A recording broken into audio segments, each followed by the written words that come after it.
everyone, welcome back to my channel. I'm Mpumi Mbonani, and on this video we are on episode 3 of our love series, our beautiful love story, which means we are on chapter 3 of the book of Ruth. Let's dive right in. But before we do that, I just need to say, I feel like I'm going to ruffle some feathers today, but it's okay. I'm ready for whatever the conversation will be, whatever the consensus will be. Let's have a discussion. If you believe what I'm saying is preposterous, then no, let's chat in the comment section. And if you think yes, let's also chat and air our opinions, okay? So, verse 1 of Ruth chapter 3, we find Naomi saying to Ruth, girl, it seems like you have been cleaning on this man's field for quite some time, eh? Do you not think I should just secure you the owner, the man? Well, she doesn't really say that, but that's what she meant really. So Naomi was saying, Ruth, you've been going there for so long, boo. I think it's time to take this to the next level. I am of the belief that we need accountability. We need those people, whether it's our mothers or our fathers, our aunties, aunties though, people, our elders from church, people who are much wiser than us, folks who have gone ahead of us, to be like, look guys, this has been going on for too long. What is the plan? What is the direction? Where are you going? What are you doing? Because we will be cleaning and cleaning and cleaning when we can actually be owning the field. And cleaning, by the way, is taking from, so it was a law back then, we see people who are harvesting should leave corners of the field for those who are poor to come and clean.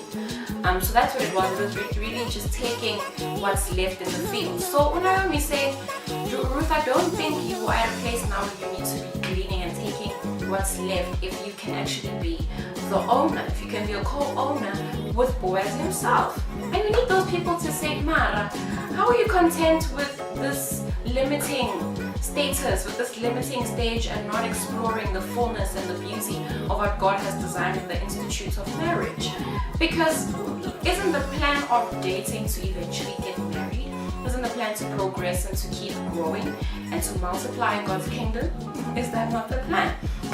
So Naomi was saying that, I think it's time to take it to the next step.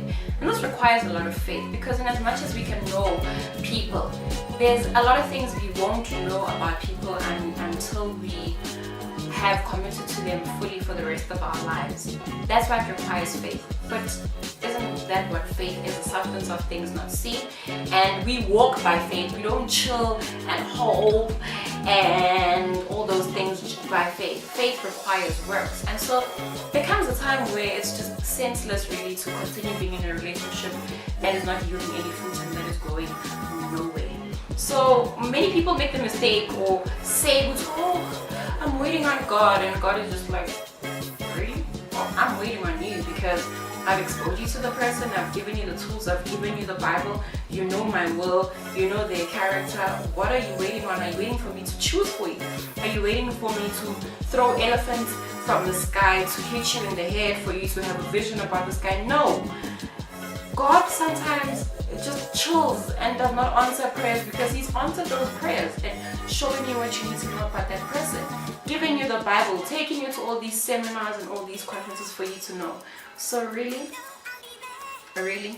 do the right thing. Secondly, from verse 3 to verse 9, Naomi gives what seems an unorthodox advice. Because, okay, I am a black girl, and in the black community, I don't know about the white community or the Hispanic or the Indian or every other culture. In my culture, a man needs to pursue. A woman being out here like, oh, marry me, oh, I love you. It's taboo, like, you don't do that. But what Naomi does here says, Ruth, here's what I want you to do. Go to the threshing floor where Boaz will be in the night, uncover his feet, lie by his feet, and he'll tell you what to do.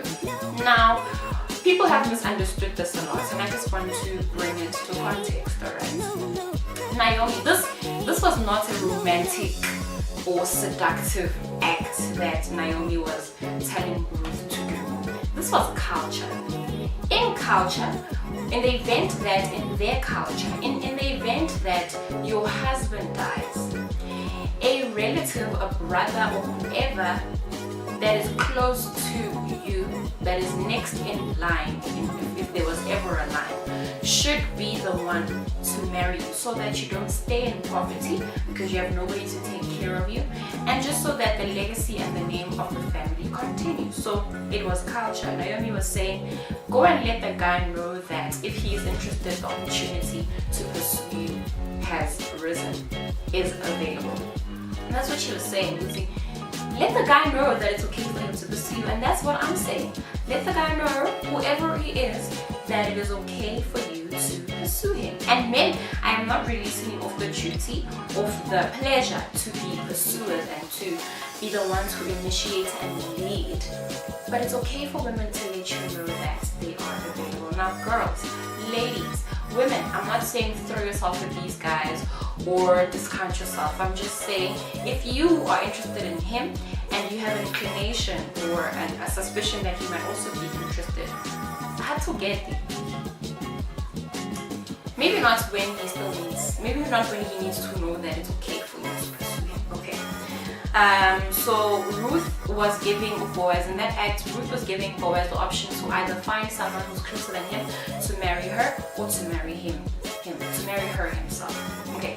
Thirdly, we learned that Boaz understood the honor that Ruth was presenting to him at that moment, because he who finds a wife finds a good thing and obtains favor from the Lord. So he understood what it meant. That's why he wasn't shocked. But what he said was that, look, I need to seek counsel from one who is closer to you than I am. In our case, nobody is as closer to us as a relative than Jesus is.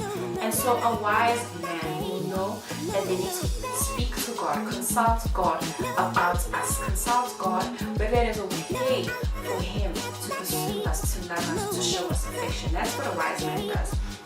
But a wise man also resolves to operate on any outcome, as long as it is in the fear of the Lord. Because Boaz says, if the guy says he's going to marry you, I'll accept. But if he won't, I still accept my responsibility to marry you. So a man of God knows that if it works out, it is still great, because all things work together for our good. But if it doesn't, it's still okay, because then there's a better plan for him and for you. Second to last, there is value in keeping the process private. Not everybody needs to know everything until the time is right. Boaz says to Ruth, look, don't make this known to people, and as you leave here, make sure that you are unrecognized, because the process has not been completed. Guys, posting is cute. Letting people know is cute, but it's not always the wisest thing. I've had to learn this the hard way, that until the process is through, until you are convinced of what God is doing and what you are doing, not everybody needs to know everything. There needs to be that accountability group, that wise counsel that you seek. Your communication with God needs to be ever so active, but not everybody needs to know everything. Okay, finally, a serious man. What Naomi says to Ruth is that, Ruth, now be still. Be still, because I know that Boaz will not rest until he finishes this task. A serious man will not rest until he finishes what he should do. This whole thing of stringing us along until they figure it out. No, you go and figure it out alone. Come to me having figured out what you want out of life. Come to me having figured out what you want out of a relationship and what you want from me. The string along, oh, let's go with the flow. Excuse me, only dead fish go with the flow. We don't go with the flow. We don't. We create the flow. Alright, we facilitate the flow. And so figuring it out, no. The responsibility while we grow is that we each figure things out, so that when we come together, we operate on an overflow of having figured things out. That is it from the third episode of this love story. Catch me tomorrow for the final episode. It has been great to host everyone on this series. Subscribe to the channel already if you haven't. I mean, what are you waiting for? Comment, like, share, do all of the stuff. Alright, love you guys. Catch you in the next video. Bye!